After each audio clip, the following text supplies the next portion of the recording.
All right, guys, today I want to show you this replacement remote I purchased for my Apple TV. It's made by Channel Master. It's model number CM-7000XRC.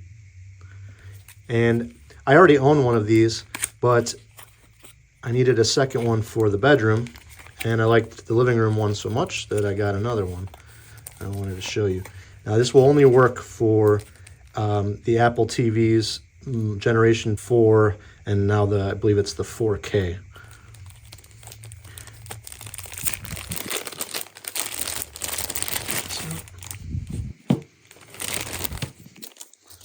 So it comes with the instructions on how to set it up and how to control your TV. Out of the box, it is already set up to work the Apple TV. It's pre-programmed because it will only work with the Apple TV. So it's just a very basic remote. You got your menu. All right, guys, I started to shoot from the hip on what the options are for this replacement remote. This is the newest remote that comes with the current generation Apple TV. The first thing you need to know is that this remote works via infrared and needs line of sight to the device it's controlling. It needs line of sight to the Apple TV, and it also needs line of sight to either your TV, stereo, or soundbar, whatever you're using to control the volume. Unlike the Apple TV remote, which does not require line of sight, I believe it uses a Bluetooth or similar technology. All right, first you'll notice the menu button looks like the menu button on the previous Apple TV remotes, but the new one has just a back arrow, but they work the same. The home button on the replacement remote corresponds to the home screen button on the Apple TV remote. They both have the press and hold power button. Now, my TV and stereo are newer, and they work in a way that the Apple TV can control both of them. So I just press this button and all three devices turn off. That won't work for everybody, but if you have a newer TV and it's connected through HDMI, it may function the same way. Now, the directional pad on the Apple TV remote corresponds to this directional pad on the replacement remote. Now, this Apple TV remote has this trackpad that you can swipe. You can't do that with this remote.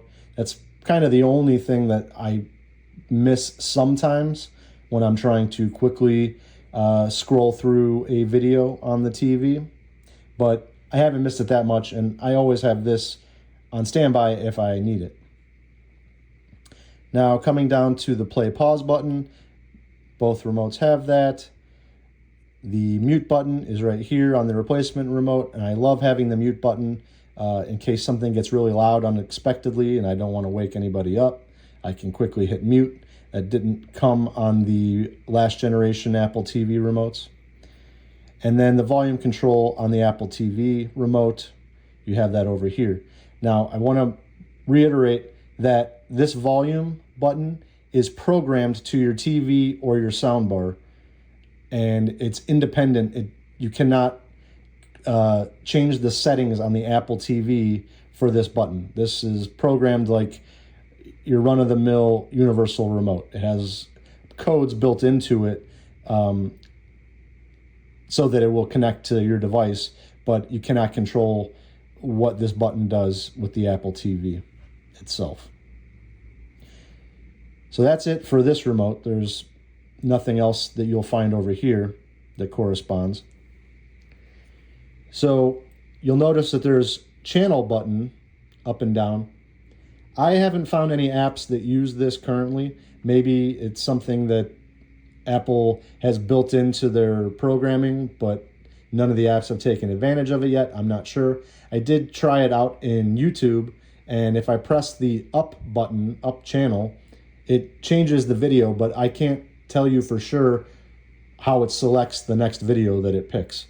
Maybe in a playlist, it would pick the next in the playlist, but I have not used that button.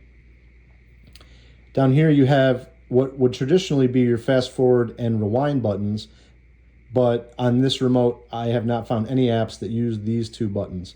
Now down here, these skip buttons, they will fast forward in most apps. And then the stop button, I again have not found any apps that will utilize the stop button, but that doesn't mean that it can't be used in the future by another app. So overall, it has all of the functions except the swipe pad at the top here of the factory Apple TV remote. And once I get into the demo, I'll show you why I like this one better than what came with the Apple TV. All right, now I'm going to program my replacement remote to control the volume of my television. The first step is to press and hold the menu and OK buttons at the same time until the LED in the top here turns red and stays red.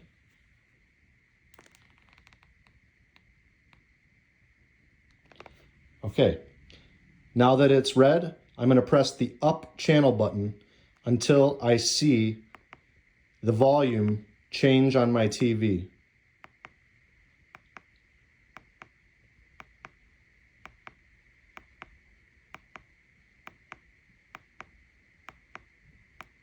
As soon as I see the volume change, I'm going to press OK to lock in the code.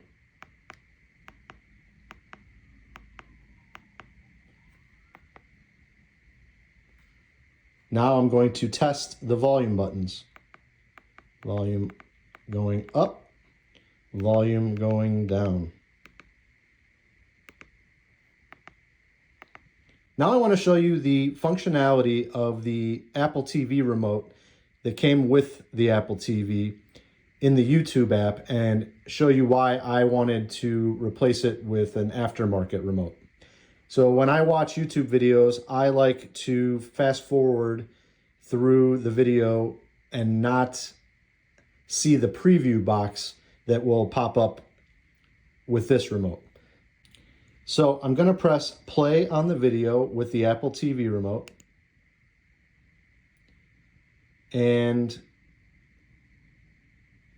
now that the status bar has gone away, I'm going to press the right button to fast forward, and it's going to bring up the status bar. Now, if I press again to fast forward, it pauses the video and it shows me a preview of where I'm at in the video.